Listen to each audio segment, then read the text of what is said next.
TS TV में आपका स्वागत है। मणिपुर के मुद्दे पर बीजेपी और कांग्रेस आमने सामने।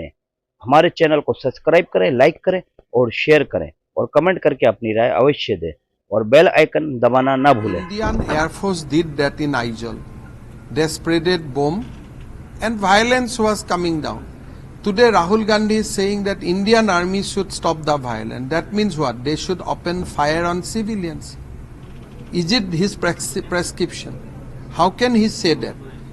Army will not able to solve anything. They will only able quite or temporarily bring some peace in a given situation.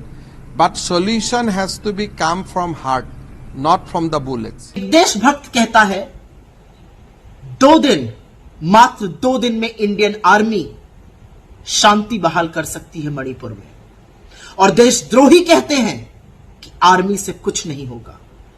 Bharatiya Janata party अपनी नफरत के उस दलदल में इतनी डूब चुकी है, उस कीचड़ से इतना सन चुकी है कि अब वो हमारी खिलाफत करने के लिए पहले देश को अपशब्द कह रहे थे, अब भारतीय सेना के शौर्य और पराक्रम पर सवाल उठा रहे हैं। हेमंत बिस्व शर्मा ने कहा आर्मी से कुछ नहीं होगा। जिस आर्मी की आप बात कर रहे हैं ना हेमंत बिस्व शर्मा, उसके शौर्य और पराक्रम, उसके साहस, उसकी बहादुरी की वजह से हम और आप अपने घरों में शांति से सो पाते हैं। वो सरहद पे हमारी रक्षा करते हैं तो हम बड़ी बड़ी बातें कर पाते हैं। ये वो आर्मी है जब मन बना लेती है और नेतृत्व सही मिल जाता है तो पाकिस्तान के काट के 2 टुकड़े कर देती है विश्व का। ये वो आर्मी है जो सिर्फ देश में ही नहीं, विदेश के कितने सारे शांति की पहल वाले मिशन में कारगर भूमिका निभाती है। ये वो आर्मी है कि जब सब कुछ करके लोग थक हार जाते हैं तो आर्मी आती है और चीजें ठीक हो जाती हैं। जब दैवीय आपदा आती है, जब बाढ़ आती है, भूस्खलन होता है, जब भूकंप आता है, सुनामी आता है, तो अंततोगत्वा इंडियन आर्मी आती है और लोगों को संकट से उबारती है। और इंडियन आर्मी को देखकर बड़े बड़ों के होश फाख्ता हो जाते हैं, जो हिंदुस्तान के खिलाफ आंख उठाकर देखने की हैसियत करते हैं। और आर्मी को ही देखकर इस देश के लोगों में यह विश्वास जगता है कि अब सब ठीक हो जाएगा।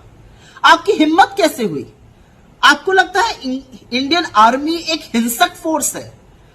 इंडियन आर्मी की न्यायप्रियता, इंडियन आर्मी का जो कद है वो दुनिया में सबसे ऊंचा है। इंडियन आर्मी से कुछ नहीं होगा, ये कहने की आपकी हैसियत कहां से हुई? आपकी हिम्मत कहां से हुई? ये उन सब लोगों का अपमान है जिन्होंने हंसते हंसते अपने प्राणों की बलि दे दी इस देश की सुरक्षा के लिए। ये उन माओं के कोख का, उनके दूध का अपमान है जिन्होंने अपने जांबाज बेटों को खो दिया इस देश की रक्षा करते हुए। ये उन बूढ़ी आंखों से बहते हुए आंसुओं का अपमान है जिनके बेटे तिरंगे में लिपट कर घर लौटते हैं। ये देशद्रोही है, ये देशद्रोह है। अगर आप देश प्रेमी होंगे तो आप अपनी सेना पर कभी सवाल नहीं उठाएंगे। सेना पर सवाल उठाने वाले, सेना के लिए यह कहने वाले कि उनसे कुछ नहीं होगा, देशद्रोही होते हैं। आप भारत माता की ना तो रक्षा कर सकते